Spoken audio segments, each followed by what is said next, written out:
마태복음 26장 1절로 5절까지 말씀입니다.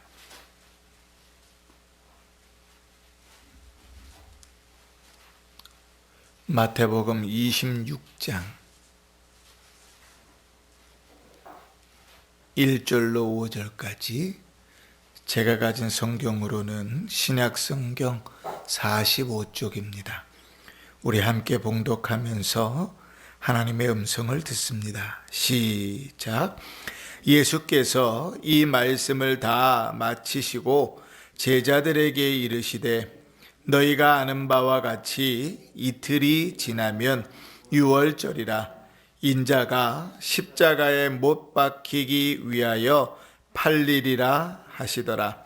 그때에 대제사장들과 백성의 장로들이 가야바라 하는 대제사장의 관정에 모여 예수를 흉계로 잡아 죽이고자 의논하되 말하기를 밀란이 날까 하노니 명절에는 하지 말자 하더라. 아멘.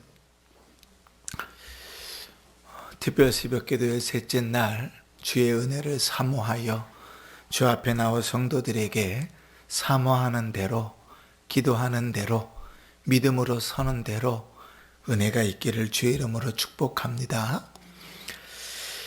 예수님께서 이제 네 번째 순환을 예고하십니다. 내가 팔릴 것이다. 주님께서 네 번이나 반복해서 말씀하시는 것은 하나님의 뜻이 온전히 이루어질 것을 확인하는 것이고 또 그 시간이 오늘 2절의 말씀처럼 이제 얼마 남지 않았음을 의미합니다. 이틀밖에 남지 않았습니다. 그치? 주의 말씀이 계속 들리는데 주님께서 다시 올 것이다. 심판날이 올 것이다. 주의 말씀이 수없이 들리는데 저번에 들었던 때보다는 이번에 들을 때가, 이번에 들을 때보다는 다음에 들을 때가 주님의 재림에 훨씬 더 가까이 가는 것이지요. 문제는 무엇인가 하면 하나님의 뜻은 반드시 이루어질 것이고 주님은 주님의 뜻대로 그 일들을 이루어 갈 것인데 그 말씀을 받고 살아가는 자들, 이 땅에 하나님의 말씀을 듣고 사는 자들은 그렇게 그 말씀이 마음에 와닿지 않고 중요하지 않은 겁니다. 뭐 맨날 들었던 이야기, 하셨던 이야기. 근데 예수님께서 이 네 번째 이제 순환의 예고를 하시고 이루어지는 일들은 사실은 참 놀랍습니다. 순환 예고가 있은 네 번째 다음에 바로 이어지는 말은 이렇게 됩니다. 그때에 사람들은 대제사장의 관저에 모여가지고 예수를 어떻게 잡아 죽일까를 의논하기 시작합니다. 하나님은 하나님의 뜻을 이루어 가십니다. 중요한 건 무엇인가 하면 사람도 우리는 그냥 그렇게 생각하잖아요. 하나님의 뜻 안에 그렇게 이루어질 건데 뭐 굳이 내가 힘쓰고 애쓸 필요 뭐 있어? 생각할지 모르지만 그들의 악함은 악함대로 가는 거예요. 그 책임은 그들이 지는 겁니다. 하나님은 분명히 하나님의 뜻을 이루어 가시는데 그 뜻 가운데 악한 도구로 쓰일 것인지 선한 도구로 쓰일 것인지 그것은 우리의 눈이, 우리의 삶이 어떻게 반응하느냐에 달려 있습니다. 주님께서 곧 죽으실 것이라 이야기할 때 메시아를 기다렸던 그 어떤 사람도 그 죽음이 하나님의 뜻을 이루는 것이라고 생각하지 않았습니다. 예수 그리스도께서 죽는다면 하나님의 뜻은 망하는 것이라고, 그리스도께서 죽으신다면 하나님의 뜻은 실패하는 것이라고 생각했겠지요. 그리고 마치 26장 이하를 쭉 계속 읽어가면 그 하나님의 뜻은 실패하는 것처럼 보입니다. 왜냐하면 예수를 죽이려고 하는 이들이 마치 순풍에 돛을 단 것처럼 빨리빨리 그 일들이 이루어져 가거든요. 우리의 착각은 어디 있는가 하면 일이 잘 되면 그것이 다 하나님의 뜻이라고 생각하는 데 있습니다. 중요한 것은 일이 잘 되는 것이 하나님의 뜻이 아니라 내가 하나님의 말씀에 따라서 살아가고 하나님의 뜻을 따라 살아가는가가 중요한 것이지요. 자, 오늘 한번 보십시다.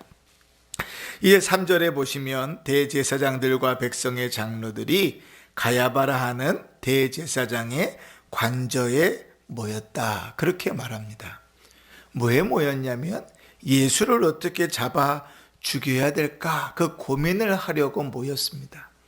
그런데 예수를 잡아 죽일 고민을 하고 또 해도 방법이 마땅히 없는 것입니다. 더 답답한 것은 이제 이틀 후면 6월절인데 6월절 명절에는 전 세계에서 유대인들이 예루살렘에 몰려드는데 약 한 100만 명 정도가 몰려든다 그래요. 어마어마한 숫자지요. 지금도 100만 명은 큰 숫자입니다. 그런데 당시에 전 세계에서 유대인들이 흩어져 살아가다가 6월절 절기를 지키기 위해서 예루살렘으로 몰려드는 사람이 한 100만 명 정도 되는데 문제는 뭐냐면 그들 중에 많은 사람들이 예수를 메시아라고 생각하고 있다는 거예요. 그러니 자칫 잘못 예수를 잡아 죽이려고 모함했다가는 큰 역풍을 만나고 폭동이 일어날 거니까 그 일을 막기 위해서 그들이 낸 잠정적 결론이 무엇인가 하면 5절입니다. 말하기를 밀란이 날까 하노니 명절에는 하지 말자 하더라. 이게 이들의 최선이었습니다.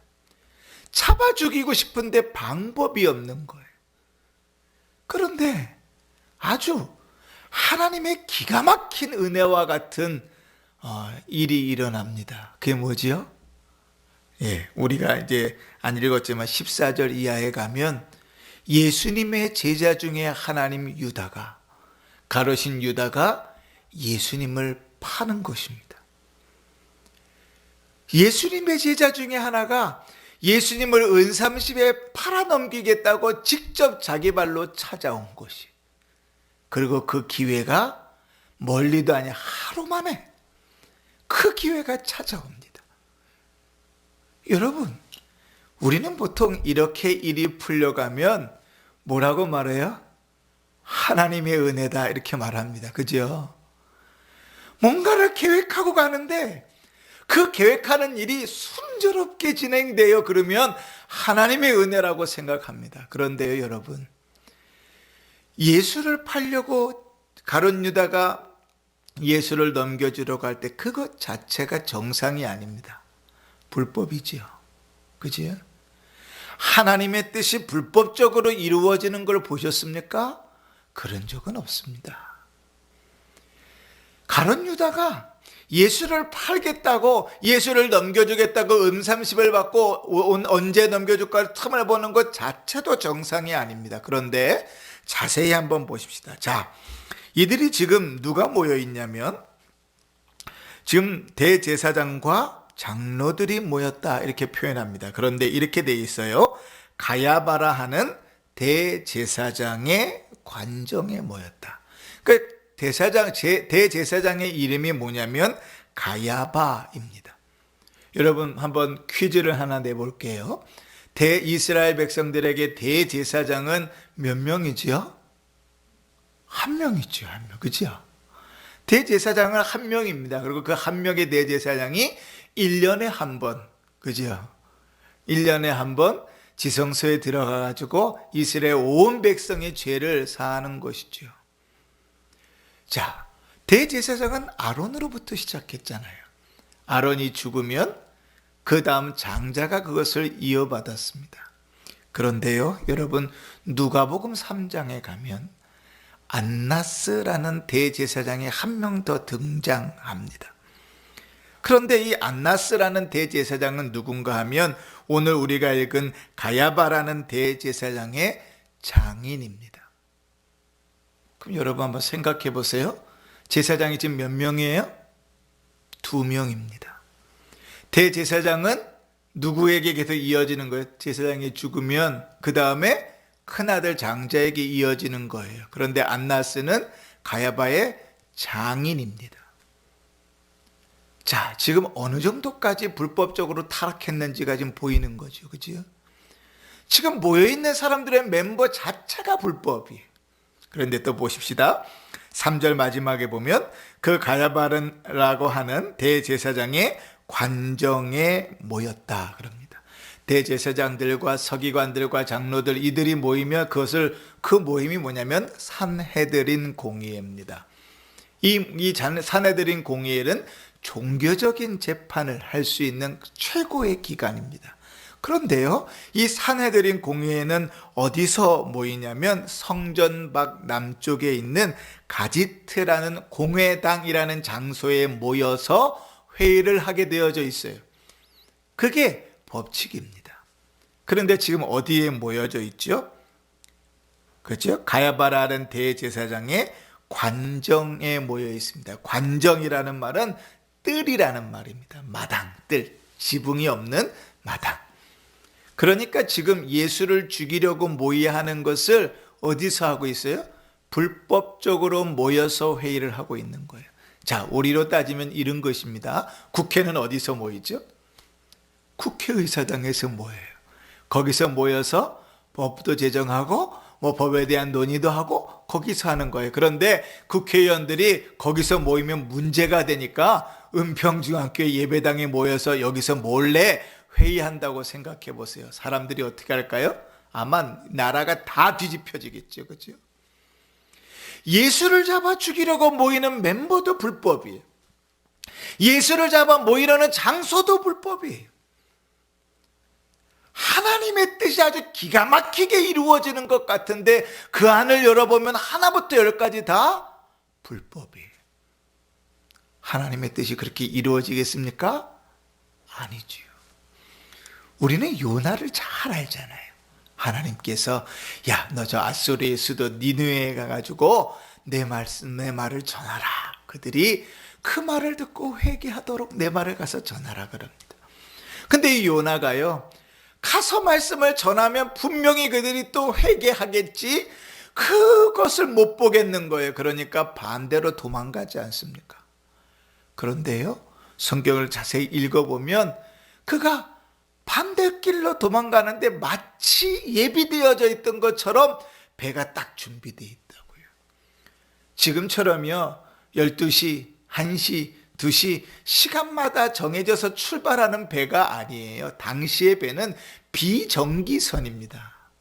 언제 들어오고 언제 나갈지를 정확하게 알지 못하는 배예요. 그런데 내려갔는데요, 마침 배가 준비되어 있었어요. 할렐루야? 이런 거죠. 여기도 아멘 하시면 안 돼요. 아주 하나님께서 계획하신 것처럼 딱딱딱 일이 순조롭게 진행돼 가요. 우리는 그것을 보면서 안심합니다. 요나처럼 뱃속에 들어가서 마음 편하게, 풍랑이 막 치는 대로 편안하게 잘 정도로 안심합니다. 근데 여러분, 그게 하나님의 뜻이 이루어지는 겁니까? 아니지요. 여러분, 우리 잘 생각해야 됩니다. 하나님의 뜻은 어디서 이루어지냐면 하나님의 말씀을 통하여 이루어집니다. 하나님의 뜻은 분명히 이루어질 것이에요. 하나님께서 우리의 인생에 어떻게 역사해 가실지 우리는 몰라요. 그러나 반드시 주님의 뜻은 이루어집니다. 문제는 무엇인가 하면 그 가운데서 우리가 하나님의 손에 악한 도구로 쓰일 것인지 아니면 선한 도구로 쓰일 것인지는 우리에게 달려 있어요. 주님을 잡아 죽이려고 애쓰고 힘쓰는 일들이 마치 순풍에 돛단 듯이 순조롭게 이루어지고, 사람들이 들어와서 이 명절을 지나고 나서 어떻게 방법을 찾아보자고 연기했던 그 일이 마치 명절 전에 싹 죽여버리고 끝낼 수 있는 아주 좋은 기회를 얻었어요. 할렐루야, 하나님께서 역사하시는구나, 주님의 뜻이 이루어지는구나 라고 말할지 모르는데 아니요, 하나님의 뜻은 반드시 이루어지나 그들은 그들의 악한 대로 걸어가는 겁니다.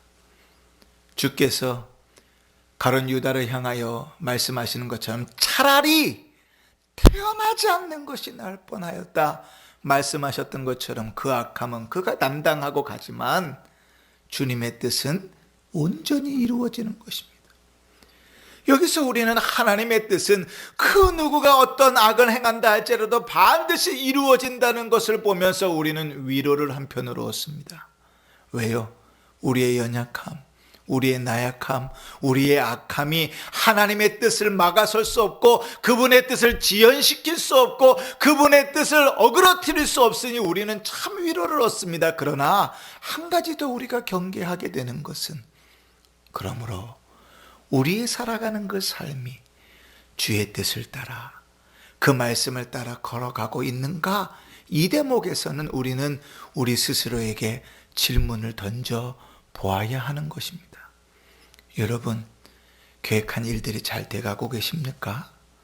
기도하는 대로, 원하는 대로 일들이 잘 돼가고 계십니까? 그런데 여러분, 잠시 기도를 멈추고 잠시 우리가 걸어가는 일을 멈추고 한번 생각해 보십시다. 그 속에 내가 주의 뜻을 생각하고 그 말씀을 순종함이 있습니까? 일은 잘 되고 있는데 하나님의 뜻과는 관계없이 반대로 그 길을 걸어가고 있지는 않습니까? 하나님의 뜻은, 하나님의 계획은 반드시 이루어집니다. 문제는 내가 그 크신 하나님의 일에 선한 도구이냐 악한 도구이냐 하는 것이죠. 사랑하는 성도 여러분, 하나님께서 우리를 구원하시기 위해서, 우리의 죄를, 나의 죄를 씻으시기 위해서 인간의 악함을 쓰셨다는 것은 참 놀랍습니다. 그지? 행하실 수 있는 큰 일 가운데서도 인간의 악함을 그대로 사용하셔서 우리의 죄를 씻으셨다는 사실은 참 놀라운 일입니다. 그러나 우리의 인생이 오늘 여기 모여있는 대제사장과 장로들처럼 그러한 방식대로 살아가고 있는지는 잠시 멈춰서서 돌아보아야 되는 것입니다. 속지 마십시다. 우리가 계획하는 일들이 잘 되고 내가 생각하던 일, 내가 원하는 일들이 내 생각을 넘어 잘 되어진다고 할 때 그것이 다 축복이고 그것이 다 은혜라고 착각하지 마십시오. 여러분, 요나를 기억하십시오. 그리스도께서 십자가에 어떻게 죽으셨는지를 생각하십시오. 순풍 단듯이, 순풍에 돛 달듯이 아주 잘 지어졌는데 마치 우리의 기준으로 뜨면 할렐루야, 하나님이 역사하시는 길인데 그것은 그들이 죄를 쌓는 길이었고 악으로 악을 쌓는 길이었을 뿐입니다. 그들은 그렇게 예수를 십자가에 못 박혀 죽었고 그 책임은 그들의 손으로 그 핏값을 지는 것입니다. 사랑하는 성도 여러분, 하나님께서 우리에게 믿음의 길을 요구하십니다. 여러분, 믿음으로 살아가는 것은 은혜입니다. 그렇죠? 근데 성경을 가만히 보면 하나님은 은혜로 살아감에도 불구하고 우리에게 그 믿음의 행보에 책임을 물으십니다. 희한하지요? 믿음으로 잘 살아가는 자에게 복을 더하신다고 언제나 약속하셨습니다.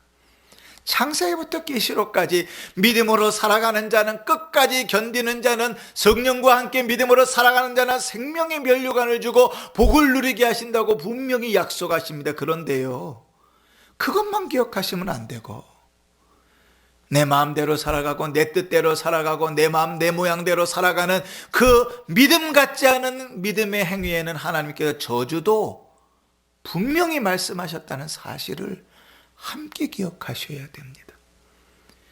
우리가 저주를 받든지 복을 받든지 하나님의 그 뜻을 막을 길은 없습니다. 하나님의 그 놀라운 계획을 한순간 1초라도 늦출 수 있는 길은 없습니다. 그러나 그 믿음을 가지고 이 땅을 살아가는 우리로서는 우리가 믿음에 서서 살아가고 있는지, 우리가 하루하루를 하나님의 말씀을 따라 살아가고 있는지 점검해 보아야 됩니다. 여러분, 경건의 모양만 있으면 거기서 능력이 나타나지 않습니다. 그러나 경건의 능력은 참된 경건에서 나타나는 것입니다. 하나님을 경외하고 믿음으로 살아갈 때 그곳에는 경건의 능력이 나타납니다. 오늘 말씀을 통하여 우리의 삶에 하나님의 뜻이 이루어지기를 바라며 살아가는 성도들 되시기를 바랍니다. 그 뜻이 이루어질 때 바라옵기는 하나님 손에 가장 선한 도구로, 주님이 기뻐하시는 도구로 사용되는 성도들 되시기를 주 이름으로 축원합니다. 때로는 삐걱거리더라도 정신을 차리고 하나님 앞에 믿음으로 바로 서서 하나님께서 선한 은혜 가운데 이끌어 가시는 복을 누리시는 성도들 되시기를 주의 이름으로 축원합니다. 아멘.